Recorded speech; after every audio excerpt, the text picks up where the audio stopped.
Tuesdays are my favorite. Deebo Samuel here. Is he going to Vince McMahon this thing, walk out like this, do some sort of pompous victory tour? I hope so. He deserves it. We also had an insane game last night, so we're going to get into that with Boomer Esiason. He'll talk to you about Browning voted most improved quarterback from a Week 12 to a Week 13 stretch in NFL history. Also, if that's not enough for you people, Raheem Mostert is on the show. What? Can't wait to talk to him about what the Dolphins got going on, what they got cooking. Could we see a Niners-Dolphins Super Bowl? Is that interesting to anyone? Let us know. And hit up the YouTube chat. See, they put this really cute little iPad here, and here's all of you guys saying, hello, good morning, making fun of my coffee orders, and so on. If you have a question for Deebo, I don't know, you want to say something to Raheem Mostert, hit it up in our YouTube chat up at Up and Adam Show. And remember, our show is on FanDuel TV, and we appreciate you guys watching us there. You can also see it on HBO Max. It restreams under the Bleacher Report tab at 2 Eastern every day. Is that it? Let's go.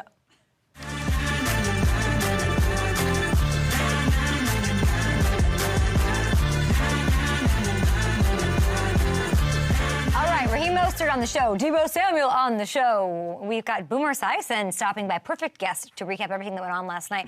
Man, and I knew it was going to happen. I knew it wasn't going to be like a 20-3 vibe. It wasn't going to be a blowout on either side. No, this was a classic Monday Night Football situation between those Bengals and the Jaguars. They were season high. 5 ties in this one. This was insane. I went on Manning Cat. I knew it was going to happen. I was like, oh, I just want to do like little bits. I want to do the little fun things. And then it was, nope. This game's 14-14. There's tomfoolery. There's hijinks. There's anything you could want here.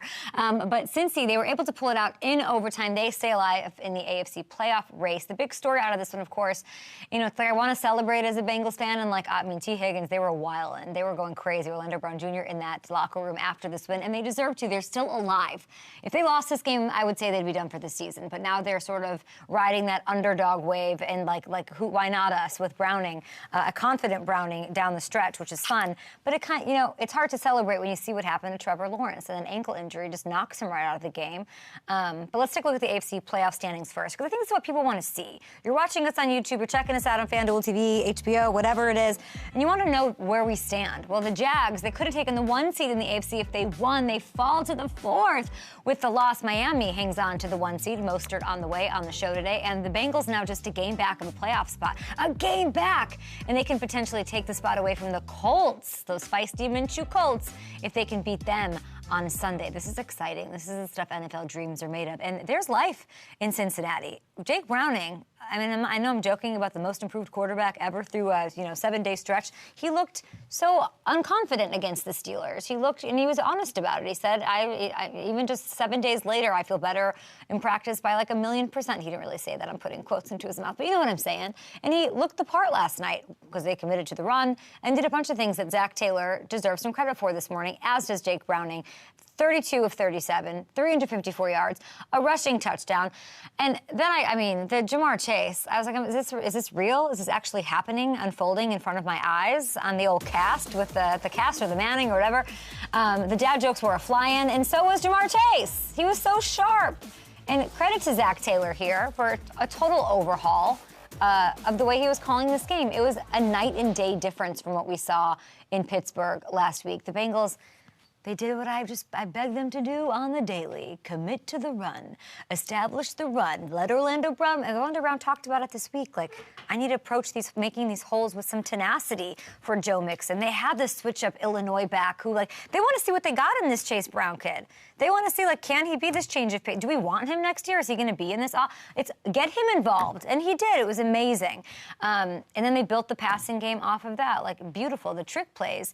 I mean, I'd be happy if we never saw those again.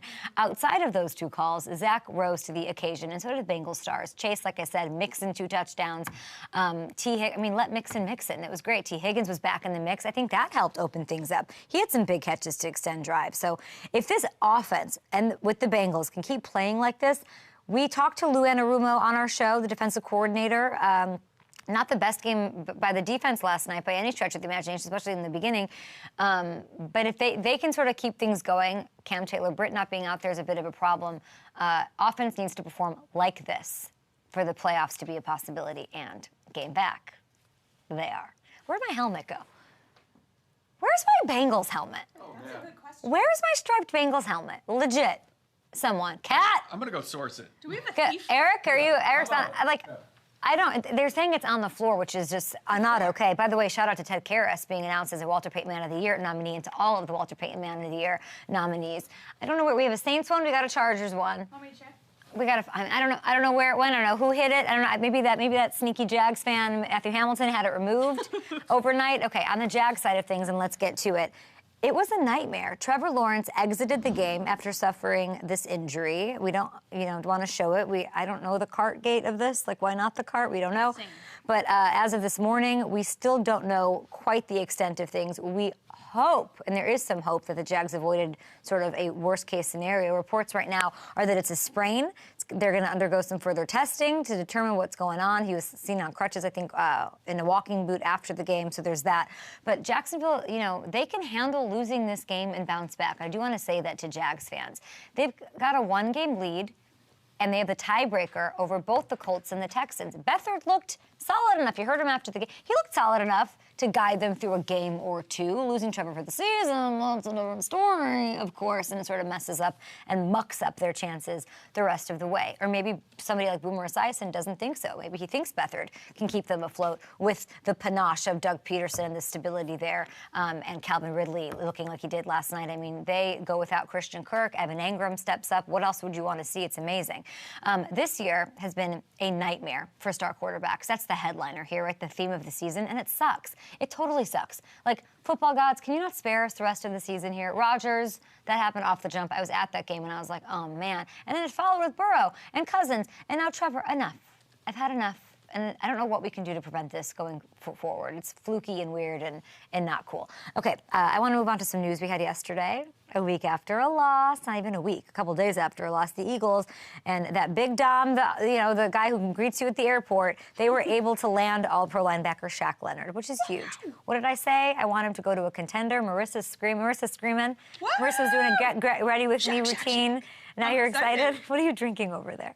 A little double oat milk latte by La Colombe, my favorite. The things that are consumed on the show at such an early time in the morning are crazy. Like, it is so early. It is. There's like the amount of Celsius drinks and the amount of sponsor our show, like for real, sponsor our show.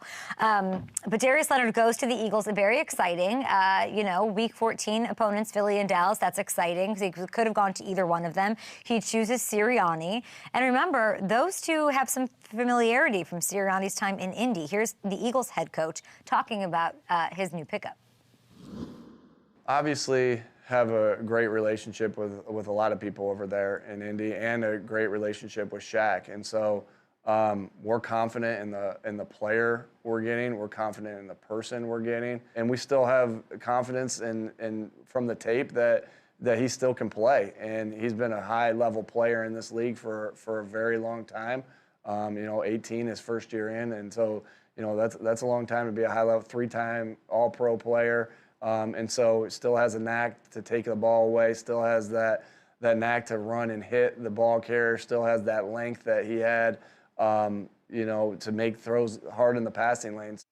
Okay, and Shaq's dealt with a back injury that set him back, but he's just 28 years old, and you can tell Sirianni seems really excited about adding a player of that level. It could be a sort of a change, and adds a lot of caliber to that mix. I love that. Is caliber a noun? He adds some caliber. That's not how to use that word. I don't know what I just said. Because of the injury issues, though, let's not forget about how good of a player he is, okay? Look at this. This is the important stuff, not how I'm using the word of caliber and why I didn't get a great grade on my ACTs. This is why. Through Leonard's first 4 years in the league, only Bobby Wagner had more tackles. Only Bobby Wagner, future Hall of Famer, B-Wags, the man, goes from one team to another and back to the other team. So, come on. He's ahead of guys that are the gold standard at the linebacker position, like Roquan, like Fred Warner.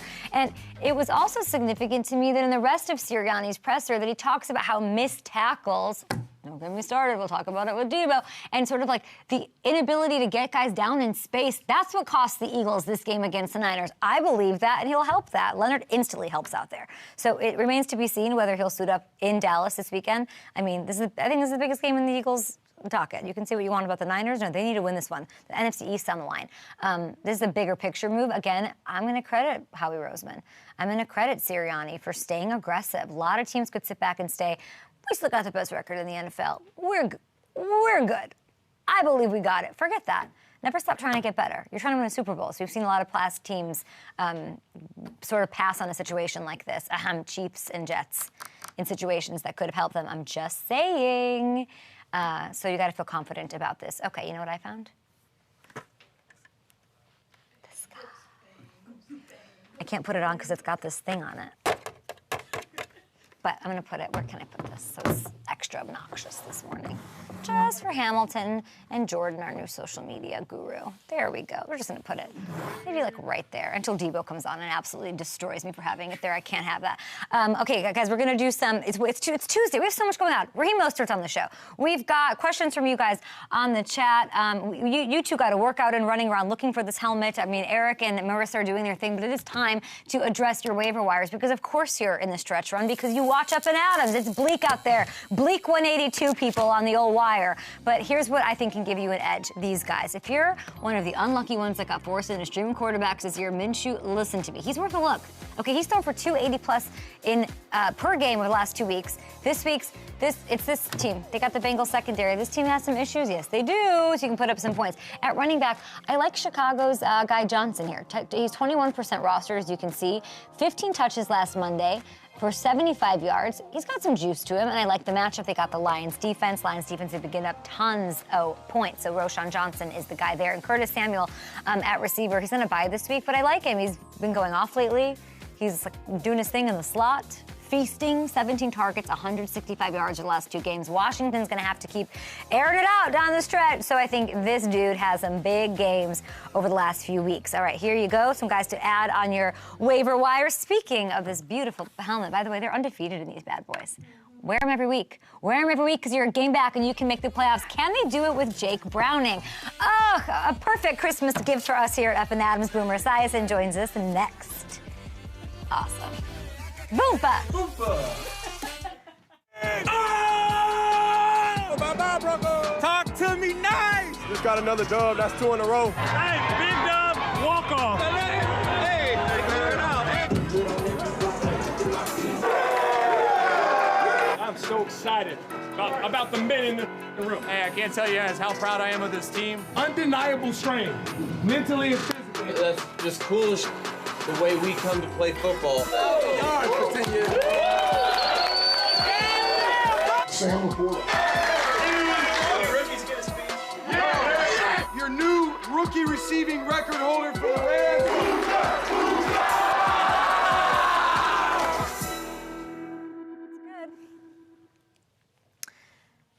Okay, let's look at some YouTube questions. How's our YouTube chat going right now? Oh, it's popping right now. It's popping off. Guys, we have Mostert on the show. We've got Boomer on next. Deebo Samuel joining us. I feel like I can't live chat. What's better, live chat or top chat? Live chat. Ooh, would I play Herbert against this Broncos team? I don't know. I think it's like do or die for Sean Payton and company. Mm-hmm. Yeah. Great question. Great question. But with Herbert, I mean, that's what, week 14? I don't know. The Bengals are real beat up, though. Yeah. Minshew could do a thing. I would say if I was in a daily league, I would not spend up for Herbert. I would definitely go with the value pick that is Minshew. That's what I would do. Minshew's kind of getting it popping. Brock or CMC for MVP? Listen, we're going to get into it. Marissa's got some thoughts. What are they? I think CMC, no question. Yeah. No question. Would you pick Tyreek Hill over CMC? No, I would pick CMC. Yeah. I would. A lot of people are saying Tyreek Hill should be the MVP over anybody on the Niners. I think he's great. If there's an argument on who it is on the Niners, it shouldn't go to anybody on the Niners. Ooh. That's the argument. That is true, because if the Dolphins didn't have Tyreek, they'd be a completely different team. Completely different, don't you think? Most valuable. Most valuable, truly. Mm-hmm. But CMC, if he kept up that streak... I just like that people care about 2,000 receiving yards? I like that people care because it always goes to a quarterback. It always whatever. You could one of those things like it could be looked at Pro Bowl-y vibes, like whatever doesn't matter. Yeah. But it's like it very much matters. Oh yeah. And I love that. It's like the argument. It's been the argument since This week 2, year, which yeah. is crazy. Yeah. It's been up and down and sideways and backwards. That's I what we miss should like do. those dominants, like the Cam Newton season was like Yeah. it's not going to anybody else. Yeah. 2015, he was the guy. Somebody Him who's or Brady. playing different than everybody else. Like, Yeah, Lamar. Yeah. Yeah. Lamar's slipping in the MVP convo, and I don't like that. I think you do have to campaign a little bit. You gotta do a little Lou Anarumo. Bet the NBA with a no-sweat same-game parlay on FanDuel, America's #1 sportsbook. Doesn't matter if you're new to FanDuel. If you have an account, you'll get bonus bets back if your same-game parlay doesn't win. Build your own or choose from one of the popular SGPs already made for you. They make it easy over there in the Parlay Hub. However you want to play, bet on the NBA on FanDuel with a no-sweat same-game parlay. FanDuel, an official sports betting partner of the NBA. We are blessed on this show on this Tuesday following this incredible classic Monday Night Football situation where these Bengals end up getting the win in overtime. Of course, you know, it's hard to celebrate it with the Trevor Lawrence news. It really is. We don't have quite all the news on that, but we are excited nonetheless to welcome a legendary MVP quarterback for the Cincinnati Bengals. You can currently see him every Sunday on CBS, the NFL Today, every morning on the Boomer and Geo show on WFAN. Boomer, how are you? Hi, Kay. It's great to see you. Merry Christmas, as you can see in the background. I'm in a little Christmas wonderland here, just wondering whether or not you're going to send me a Dick's Sporting Goods gift card. Yeah. I don't think look what I have. Woo, woo, woo, woo, woo. Who needs This a is Dick's a Sporting real one. Goods It's not a gift fake card? one. Yeah. That's what you get for being an MVP quarterback, and I just get this one for being a lowly fan. Boomer, how are the grandkids, Boompa? What's going on? This season you got to share an amazing moment with your grandkiddos. Talk to me about what happened in Cincinnati. You had Casper, you had Winnie, you had Alice as you were inducted into the Bengals Ring of Honor. It was absolutely great. Gosh. There's Winnie and Casper with me right there. Casper is Gunner's son, so we've come full circle, Kay. It was an amazing night for me and Chad Johnson and his family, and being able to share that with my granddaughter, Winnie, right there. There's nothing better in life. I can tell you that right now. She's such an adorable little girl, and Casper was running around on the field beforehand, so it was a most memorable night for me, and I couldn't say thank you enough to the Cincinnati Bengals for finally actually instituting a Ring of Honor after all these years. And credit, I mean, I imagine some credit to Elizabeth Blackburn, who's, of course, the director of strategy. She's the director. I mean, she's just such a badass, and she's turned things around so much, huh? She has taken the Cincinnati Bengals into the new century, that's for sure. And she has brought with her a sense of professionalism. Not that they didn't have that sense before, but now she understands, or they understand, the marketing angle, what the season ticket holders want. And the one thing I did see that Monday night against the Rams was exactly what a quarterback can do for a franchise. And that's, of course, Joe Burrow. They were wearing the whites that night. They won. They beat the Rams. I was able to go in with Chad Johnson, and it was remarkable just kind of seeing how that team and that city has responded to the success that they've had with Joe Burrow as quarterback. What's your best Chad Johnson story? I don't really have one. I mean, the Chad Johnson that I was with was a completely different person that you and I may see with, Shannon Sharp on their podcast, or some of the hijinks that he would pull on the field. The other interesting thing is Terrell Owens was there that night, and it was great to see Terrell, and him supporting Chad was great also. I didn't expect all that to go on, but that was a nice surprise. I like that we're calling him Chad Johnson and not Ocho Cinco. Yes. Both of us, we're so, we're prim and proper. Okay, talk to me about Jake Browning. Bengals win over the Jags. Unbelievable. First road win on Monday Night Football since you beat the Browns, by the way, back in 1990 at a Boomer. You held that record for 33 years. It's broken by a backup quarterback who stunk against the Steelers. What's going on? What'd you make of this? There were a lot of records I used to hold back in the day that are now all being slaughtered, I should say. For Jake Browning, man, what a performance. He didn't have a great performance last week against Pittsburgh. I think they kind of held back a little bit, but they also were really healthy offensively for the first time this year. And T. Higgins was back in the lineup, and Jamar Chase just went off. And, of course, Joe Mixon did all the heavy lifting, and the line did a really good job, I thought, of blocking for him. I think he was only sacked twice. And the interception comes because Tyler Boyd's got to be asked to throw football, which is mindless, and especially when it doesn't work out. But for Jake, it was great. And I love what he said after the game. He goes, I haven't played a lot of football in the last few years, but you know what? I won a lot of football games when I did play. He played 54 games in college at the University of Washington, and he was a Pac-12 Player of the Year. So there was some success with him. It's just nice to see a guy like him get an opportunity to do it again, even though he didn't do it great last week, but not only do it, but put that performance out there, Kay. That was I mean, that was just an awesome performance. I'm happy for him, and I'm certainly happy for his family. And then, of course, if you're happy if you're a Bengals supporter, because it's not only that, it's not only the prime time of it all, but it's the playoff atmosphere, as it was a season-saving situation. They're at 6-6. Let's do the thing that sports media people do and look at the schedule. And you tell me, with everything I'm hearing you say about Jake Browning getting his first career win as an NFL starter here, can they do this? Balanced attack, can they make a run and get in? I don't think so. I think they would have to win every single one of these games, and they're not going to be easy.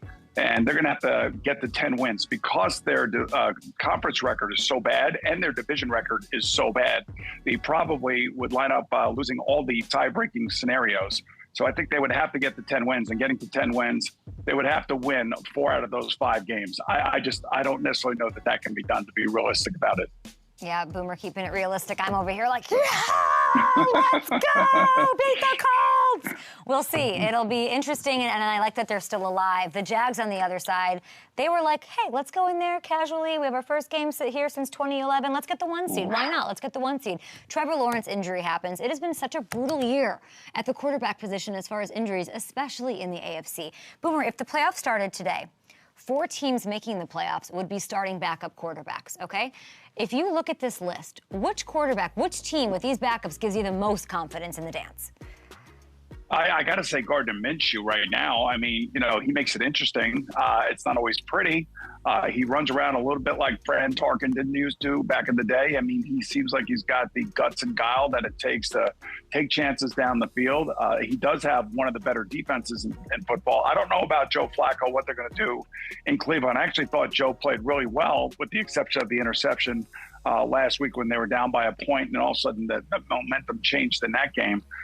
But out of all of these guys here and the situations that they find themselves in, I would have to say that would be Gardner Minshew. I don't necessarily know that I trust anybody else on that list, simply because I think Gardner may actually have the best defense out of the group. Yeah, and Gardner's got the Bengals defense this week, a big game for them, of course, and they're super banged up, so Coach Lou's going to really have to come up with some new tricks without Cam Taylor-Britt and company.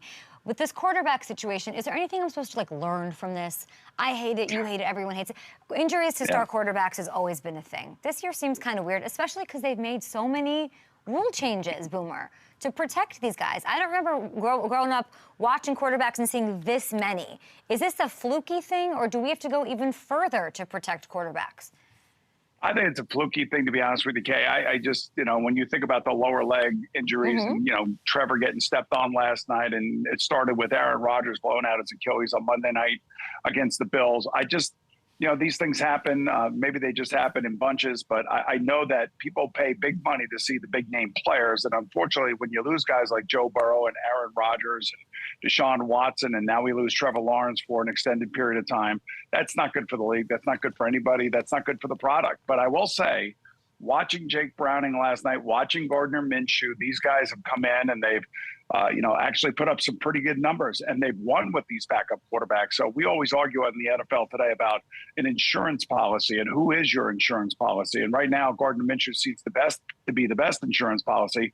And I also would have liked to have seen Carolina earlier in the year start the year with Andy Dalton, and then maybe bring Bryce Young in about halfway through the year, as opposed to starting him right away and then putting him right back in after he had gotten injured. So, I mean, there's a lot of bad decisions being made out there, but there's also I think it's a victim of circumstances and coincidences now. Yeah, a great point on the Andy Dalton. That would have been savvy and wise to have probably done with a struggling Carolina team. I just feel like some people might think, or I've heard, that lower leg injuries are happening more because guys are trying to avoid those helmet-to-helmet hits. That could be the case. We do talk about that a lot with J.J. Watt now and Coach Cowher. And the defenders are in such a bad spot. They don't want to get fined. They don't want to be perceived as being dirty players. It's out there for everybody to see. Everybody on social media has an opportunity to comment on it. And I do think players are trying to take the head out of the game. But then again, you have a guy like Logan Wilson who does all he's supposed to do. And there's this hip drop tackle discussion now. And we're at the point where if you're a defensive player, I really don't know what you can do to get a guy to the ground anymore.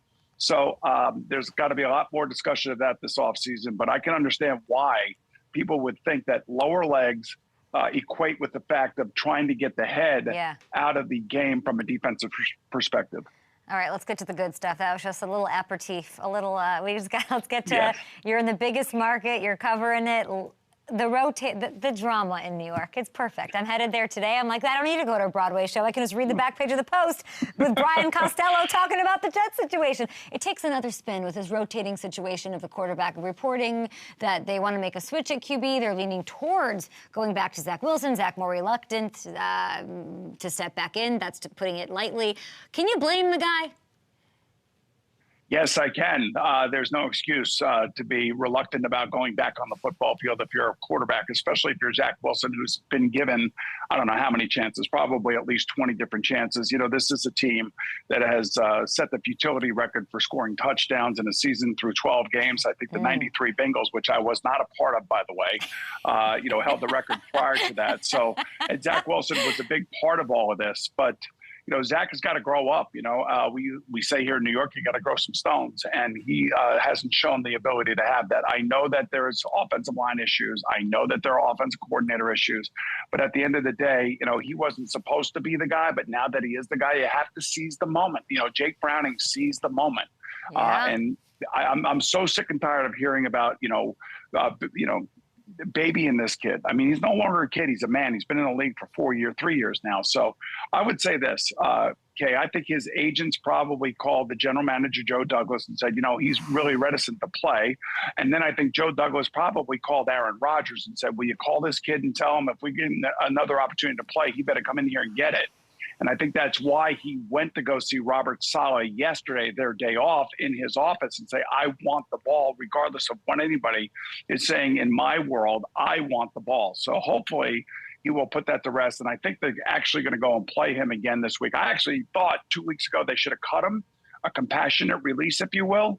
And now that he's here, he becomes now another distraction for a Jet team that has had nothing but distractions this year.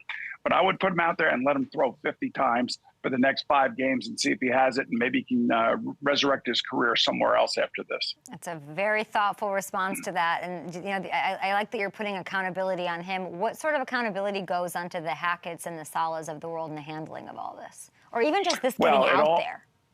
Yeah, you know what? I think I don't know where all this comes from. I know that Rob Saleh has a text thread with one of the biggest Jet fans that I know of. His name is Joe Beningo. He's also a personality here in New York on the radio. And Joe kind of outed some of those text messages with Robert Saleh yesterday, which was really a bad job on Joe's part.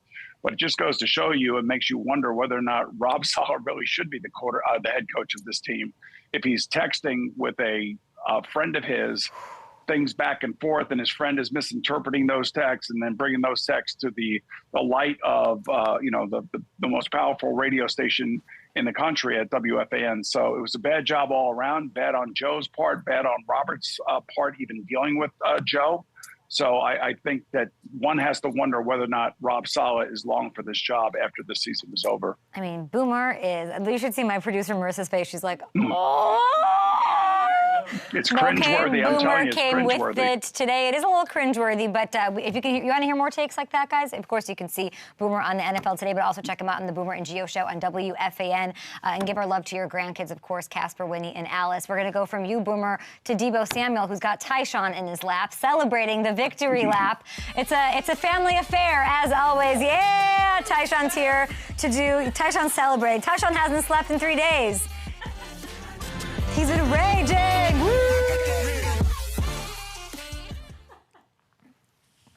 Okay, Boomer. Boomer. Bringing it. Boomer. Yes. We loved that. I don't know how to follow that about Saleh. I know. Oh, I just want everybody to be happy. I know. Kumbaya. I just want everybody to boombaya. Boombaya. Hey. That's all right, Eli. Yeah, we were like, oh, we'll take Boomer next week. Look at. Oh man, that makes me so sad. He's got a point, for sure. Dang. Oh man. I cannot wait to hear what Tyshawn has to say.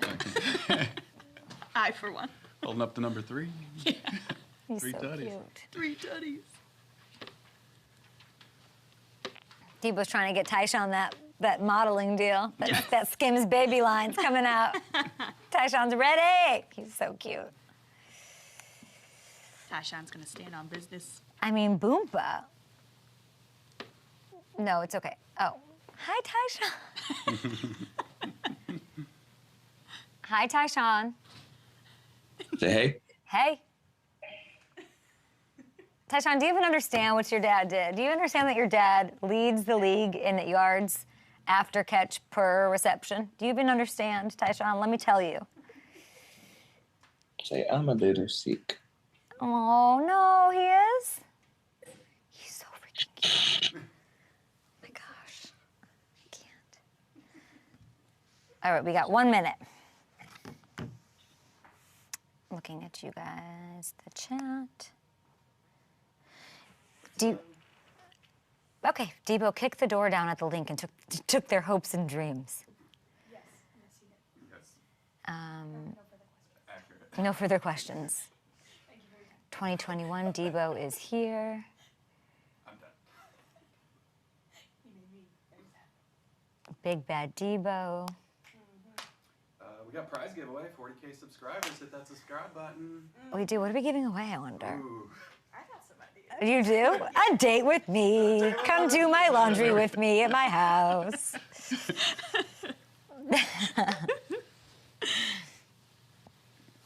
I wouldn't be surprised if it is that, because I'd be like, oh, that's something I would agree to. And be like, yeah, and then be like, wait, what? Yeah. What? I Wait, said what's what? going on? Excuse me? Wait, Kay, are you wearing that color red on purpose? No, I'm wearing some just what was clean. Malibu Grand Prix. Malibu Grand Prix. Was there ever a Grand Prix in Malibu? No idea. I That would don't be know. fun. You know, I'm an F1 girly. Yeah, probably No. the 70s. You are such a people racing doing girly. cocaine. All right, Deebo, let's go. I want victory lap. I want, like, you know, you get to flex on them today. Let's go. Let's hear it. You ain't on the team, but do you like Deebo? Deebo. Man, I'm big. I'm big. I'm bad. I'm bad. Deebo Samuel to full race. My goodness. I won't quit. Keep on grinding. And he makes the catch. Man, I'm big. The man needs no introduction, especially today, but I'll give you one anyway. He had not one, not two, 3 touchdowns against the Eagles this past weekend. You said what you said, and then you backed it up. But you didn't really say anything either, and then you backed it up. All-pro receiver in the Bay, Mr. Deebo Samuel. And Tyshawn, how are you guys? Say good. Say good morning. Hi. Good morning, Tyshawn. How's he feeling? Yeah, he got a little fever. Yeah. He's up partying with you, celebrating for the past 72 hours, Deebo? No partying. Not yet. Where do we even begin? Like, let's get into this and really just maybe just start with how you're feeling a couple of days removed from, I imagine, the adrenaline of that game. Feeling pretty good. We know we got another tough task coming up this week with, Seattle coming off a tough loss against the Cowboys, which they played an outstanding game against. So to be where we want to be, we know we just got to keep our foot on the gas and just keep going.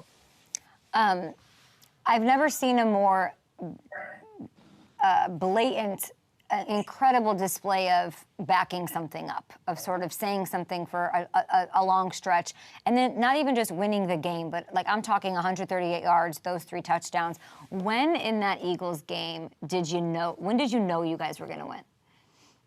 Once we got settled in after that first quarter, I think we had -3 yards, probably the worst first quarter that we've ever had. But in this league, you got to depend on the offense, the defense, and the special teams. And our defense went out there and played incredible, and kept giving us chance after chance to come out here and just put up points. But I know once we got settled in and we got to rolling and doing what we was planning to do, everything else started clicking and we just started rolling. Let's get to your quarterback. Here's what he had to say after the game. I mean, he had a little history with, obviously, the way things went down last year in the playoff game, and he's definitely looked forward to this game, coming back into this place. So he was pumped about it and stoked and ready to go. And, man, all I had to do was give him the ball and some space, and he made the rest happen. So really happy for him. Deebo, you told me this is just another game. Yeah, it was. But at the end of the day, they beat us in the NFC Championship. We knew what happened there, and we didn't have a fair chance. So, it was just a little different. And so we went in there and, we kind of treated it like another game, but we knew it was a little bit more to this game because of what happened last year. So, we went out there and did what we did and came out with the win. I love that Brock said that because I was like, I knew it. And there it is. And he said it. And he doesn't really talk that much. And to me, he's somebody who doesn't even hear anything that goes on outside of the X's and O's and what he's focused on any given week. What was it like? And I asked you about like the pressure on him over these 10 months with not being there. What was it like sort of helping deliver that win for this quarterback on this team?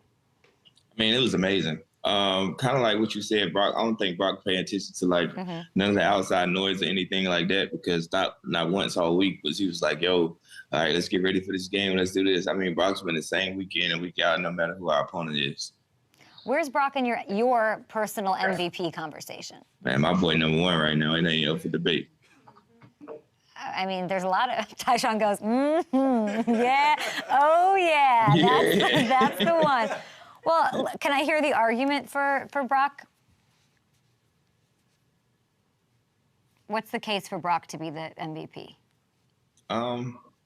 You just got to keep stacking games, stacking days, stacking weeks. So we got to go out here and continue to make plays for him. And I think he'll get the job done for us in the MVP conversation. But I don't think that's his ideal goal of for us, something that he really, really want to accomplish right now. I think at the end of the day, as a whole, as a group, as a team, we want to be standing there at the end of the year holding the Lombardi Trophy. You lead the league with an average, I said, is 9.74 yards after the catch per reception. That is like you pick up an extra first down every yak. Like, it's unbelievable. And it was on display fully on Sunday. Outside of the Brock factor not being there, him not being there and him being there, what was different about the way this Eagles defense played you Sunday versus the NFC Championship? I don't think it was any different. Their D-line is going to be their D-line, which they have an amazing front four, front five, however many you want to call it, which they rotate and they just wreak havoc. But, the first two drives, they was rolling, batting balls down, three and out. And so I think, as the game go on and the game that we like to play and how physical we like to play, like, how physical it is, it kind of weigh you down a little bit and see, can you go a whole 4 quarters with doing that? I mean, I've been seeing a little bit from fans and media that, there's this idea that it was the Eagles' third game in 14 days. So maybe they were tired, maybe that played. Are you buying that as a reason why their defense wasn't on point? Did you feel that out there? I feel like all teams have 3 games in 14 days, and I mean, ain't nothing you can do about it. Ain't nothing we can do about it because we've been there before as well. We had 2 Thursday night games before, and we also had a Monday night game. And so, it's about focusing and refocusing and put your mind in positions to go out there and make plays and just go out there and do whatever it takes to win for your team. To your point, my producer gave me a note. Your 49ers played 3 games from November 12th to the 23rd, and you won them all, including the wins over the Jags and the Seahawks. So I guess I'm trying to ask you, like, it didn't look like anybody, did they not want a piece of you, or could they not get to you? Like, what actually happened out there, and were you surprised by it? We knew that coming in, we got to go out there and make plays and get past the line. And, once that happened, we had a mindset all week long that, everybody just go out here and make tackles, and that's what break tackles, and that's what we do. And it just carried on all game long. Now, with the A.J. Brown part of it, after the game, dap-ups, everything's cool. How does that go? What happens after the game with you two? At the end of the day, like, a lot of people be like, yeah, you shouldn't be, talking to this guy, talking to that guy. But I've been cool with AJ for a while now, and, just chopping it up, he had a good game. I congratulated him on that, and he told me I had a good game as well. So it's like, at the end of the day, like, we want each other to succeed. So we just had that conversation. Is this the team you want in the NFC Championship game? I really don't care who we playing. Yeah. Hi. No, that's not a bye, Tyshawn. We still got lots to get to because we got your dad's favorite matchup to talk about with the Seahawks. Not much to talk about there because you run the show on that team. This week, the Eagles actually, they have the Cowboys. I'd like to know who you want to win that game. We definitely want the Cowboys to win that game. At the end of the day, we're fighting for the number 1 seed in the playoff run. Hopefully, get a first round bye. So I think we all hands on deck with the Cowboys this week. All right, we're going to hand you the remote. We're going to hand you the control of the whole show right now because you guys looked amazing. You had 138 yards, the 3 touchdowns. It's a hat trick. So we're going to have you talk through one of these touchdowns. Which one? The control room is ready to walk through all 3. So which one do you want to talk through the most? Whichever one you want to walk through. Marissa, you pick. I'll let the control room pick. Control room, let's line it up. And Deebo and Tyshawn, y'all talk us through this. What are we looking at?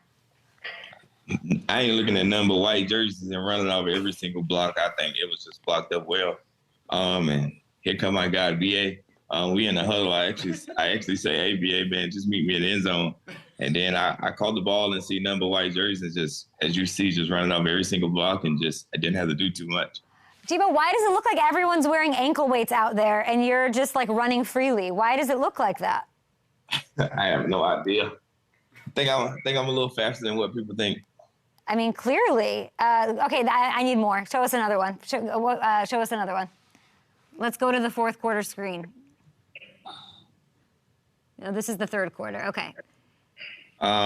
We actually run this play a lot. And as you can see, like, George blocks 3 people, but people are only going to account for 2. He came around the edge and bluffed Hassan, and then he blocked the corner and then blocked the safety as well. So, I mean, didn't have to do too much here, but kind of outrun the guys and just get in the end zone. You know what always blows me away, and I don't think gets enough credit? It blows me away how well y'all block downfield. Whoever doesn't have the ball is just busting their, I won't say it because Juwan Johnson, George Kittle. Everyone's so bought in, and I'm not going to talk about the Eagles. You don't see that on every team. It's just the standard. Once I got here my rookie year and how big it was as far as blocking in the run game and blocking downfield once your guys got the ball, it's just the culture that Kyle and John and all those guys build here, and they bring in the players in that like to do that and like to win.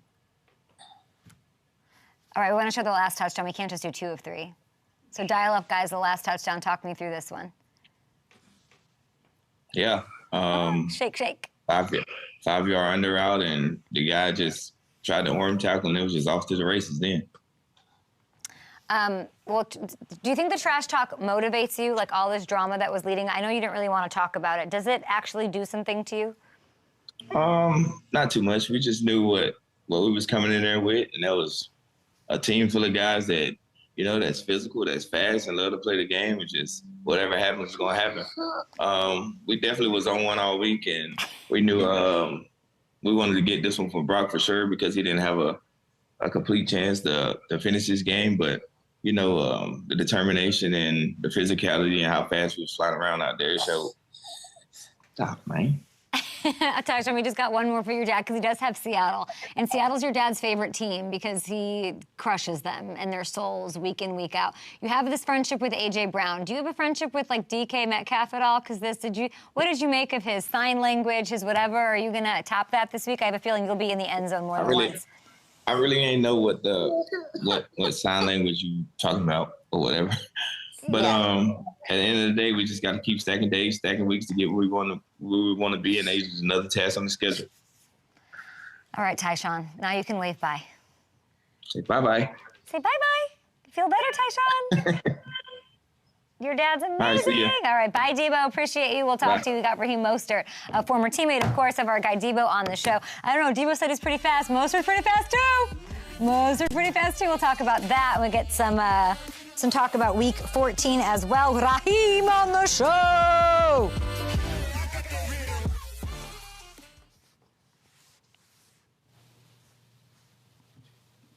I was asking which touchdown didn't we show because I didn't see what the first one was. Yeah. I loved that one where he shook off. The last one? Yeah. Morrow. Yeah. The third, that was my favorite one, yeah. Yeah. Does that make sense you knew what I was asking? Yeah. Okay. Yeah. I was like, which one didn't we, so I could tee it up. Mm-hmm. But it worked.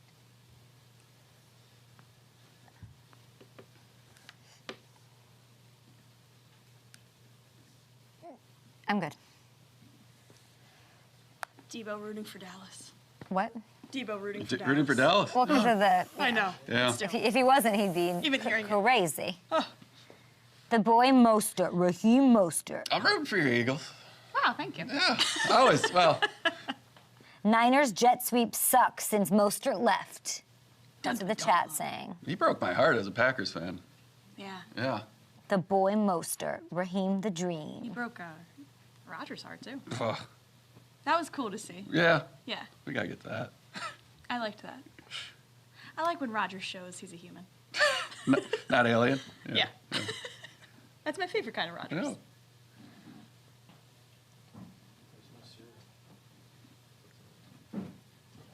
Okay. Can I hear about how the quarter zip got delivered to your house? I mean, Yeah. it is an amazing.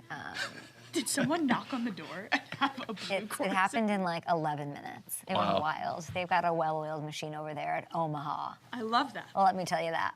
Well, they probably just. But I literally turned it on and was like, why didn't anybody tell me about a quarter zip? I almost texted you and said we should have Yeah. thought of that. That I I should have know. just worn a quarter zip. I know. It's probably the company uniform over at Omaha. I don't know. That's true.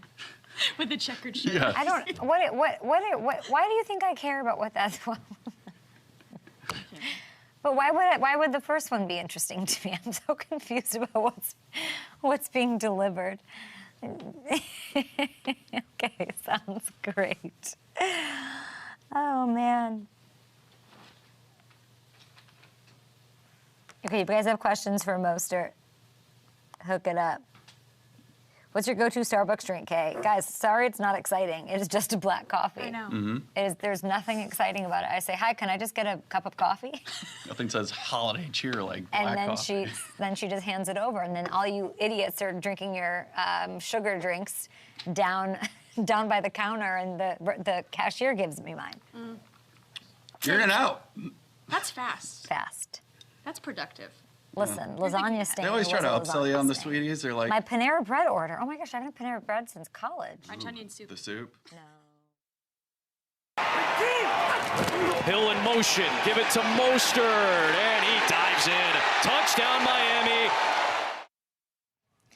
What a season for this guy. Currently leads the AFC with 16 total touchdowns. Yeah, he does. His 828 rushing yards put him third in the entire NFL. Please welcome Miami Dolphins running back Raheem Mostert. Hey. What's going on? What's going on, Kay? What's going on, gang? How y'all doing? Good, we're great. You just saw your buddy Deebo. I should have let you say hi. Yeah, that's my guy, man. He played a hell of a game the other day. I never know. I never know with Deebo, like, if he, because he sometimes is like, when somebody's not on my team, I don't want to talk about him. And so I'm like, I never know if it's like, say hi or not say hi. I never know. Yeah, it's all love. You know, everybody's brothers and it's a brotherhood in the NFL, so you got to stand by that. Until somebody truly disrespects you, then, you got to go the other way. AKA the entire Eagles team with Deebo. Okay, let's talk about you. The Bengals upset the Jags last night. You and the Dolphins are first place in the AFC. 5 games remaining to get that #1 seed. Why do we want that? Because we want the precious bye week so you can relax and rest up. How does it feel to be in a place where you are controlling your own destiny? No, it feels great. It's tough in the league to try to get these wins, but you gotta get these wins and stack them up. And home field advantage is definitely our strong suit. We're undefeated at home. I believe we're like 14-0 playing at home. So that home field advantage and that first round bye definitely sounds lovely. 16 total touchdowns. Is that insane to you, or is that just like what your goal was going into the year? It's a little insane, but honestly, I'm truly thankful for being in the position that I'm in, and I'm just trying to make a play and trying to score a lot going with it. So. All right, you got the media training going on, Raheem. Let's work through this and let's talk about. You said you want to stack wins. Okay, let's talk about the big win this past weekend, where I think rushing touchdown number 14 came over Washington. Yep. Tyreek Hill scored. You were part of the roller coaster celebration. Jalen Waddle told me y'all celebrate or y'all choreograph this in walkthroughs, but I don't think there's a team having more fun than you guys. So, and from tonight's Hard Knocks episode, we'll see that. Who's the ringleader when it comes to these celebration rehearsals? Yeah, honestly, it's a whole group of guys. J-Dub came up with the roller coaster celebration, but we all just put our ideas in a pot, and we'll try it out Thursday and Friday. Friday's typically our days where we try to hone in on that day, like today or this day right here. That was a Friday practice, and that's when we try to figure out which one's the best one. And so, yeah, we just put our ideas. Everybody throws their ideas in a pot. I mean, Alec Ingold, he throws his idea in there. And, you know, he's like, I don't know if it's going to go anywhere, but, you know, I figured I'd just give it a try. And I'm like, hey, all suggestions are good suggestions. So That's not true. Who has the worst suggestions? probably Alec. I was going to say, we can, yeah. What kind of suggestions he got? Yeah, he was talking about, I can't even remember. It was early on in the season. After that incident, he kind of got shot out a little bit. But It was an incident. It is what it is. Yeah, no, it wasn't an incident. It was just like he just threw his idea, and it created like a whole scenery behind the touchdown, and we were like, I don't know if it'll go well with that opponent that we're playing, or I can't remember the exact one. But That's so disrespectful. You don't even remember the name of the celebration. You think he was the worst, and you don't even know. We had to move on. I don't want to, I want to get into this because I think longevity is the most impressive thing about the NFL. People can do it consistently. People can do it for a long time, especially with what you're known for, speed, of course, your position. The last time a player, 31 years or older, had this many touchdowns, you know when that was? No, I don't. 2007. His name was Terrell Owens, okay? The last running back was 2004, Priest Holmes. That's amazing. Yeah. Congratulations. Enjoy it. And that's that number and growing. How is this happening? When it comes to not the offense, not the offensive line, when it comes to Raheem Mostert in the mirror with himself at 31 doing this at this level?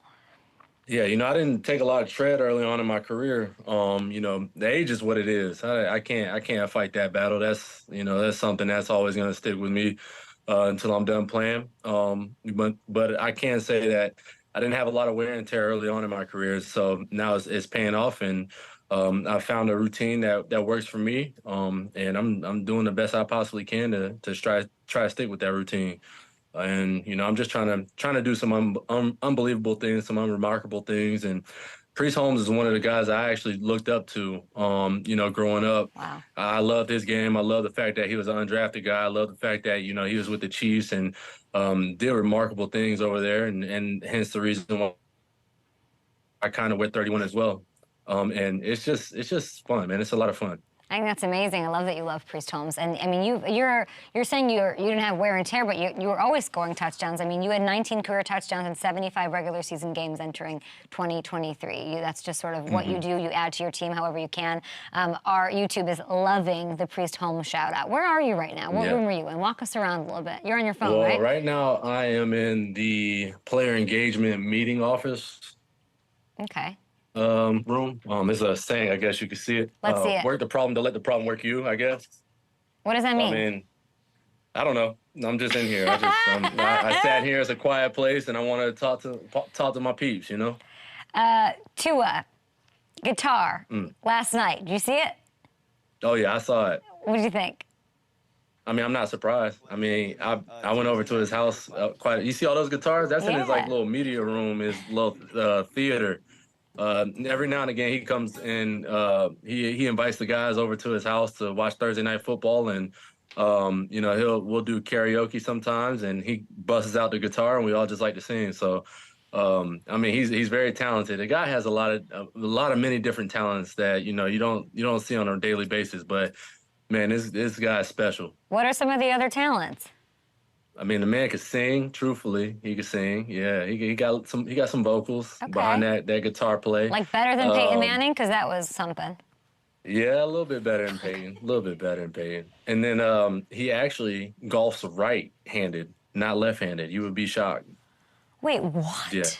Yeah. Everything he does is right-handed, other than throw a football. He can throw a football with his right too, but we got to dial that up, everything McDaniel. he does. And he writes with his right. Yeah. So he has a lot of different talents.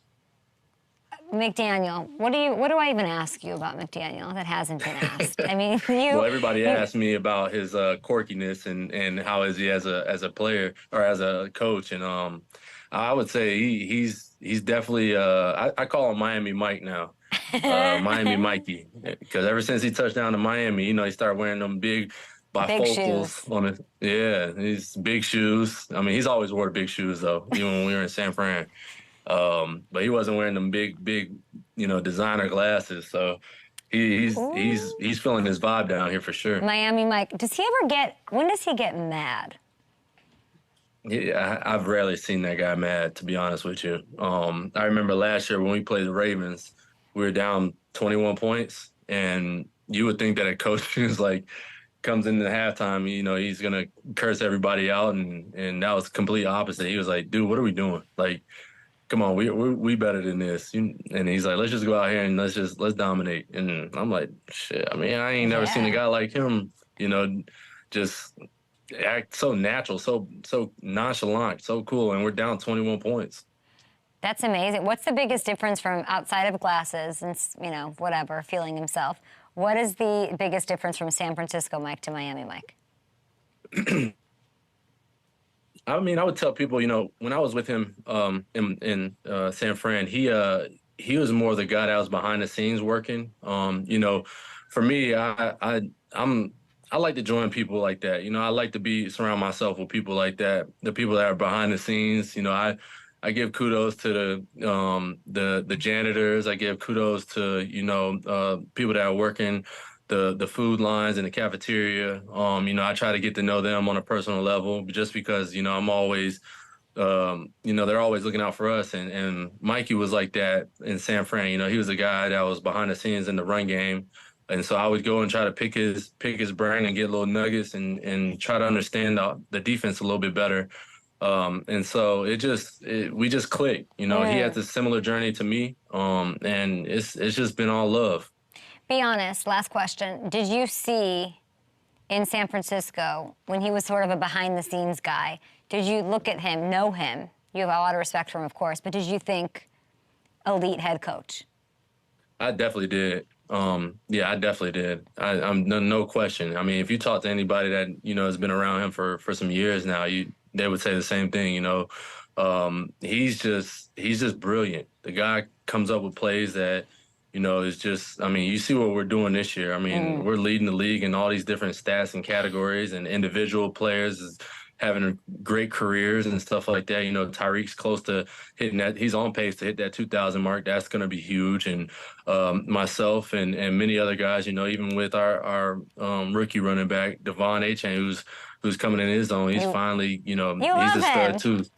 No, yeah, that's my brother. I mean, I got nothing but respect for him. So, it's all love, man. And it's like I said, it shows the way that, Coach McDaniel, he does everything. It's all love. The fastest team alive. Raheem Mostert, keep scoring touchdowns, keep coming up with celebrations. Good luck. We'll see you maybe against San Francisco.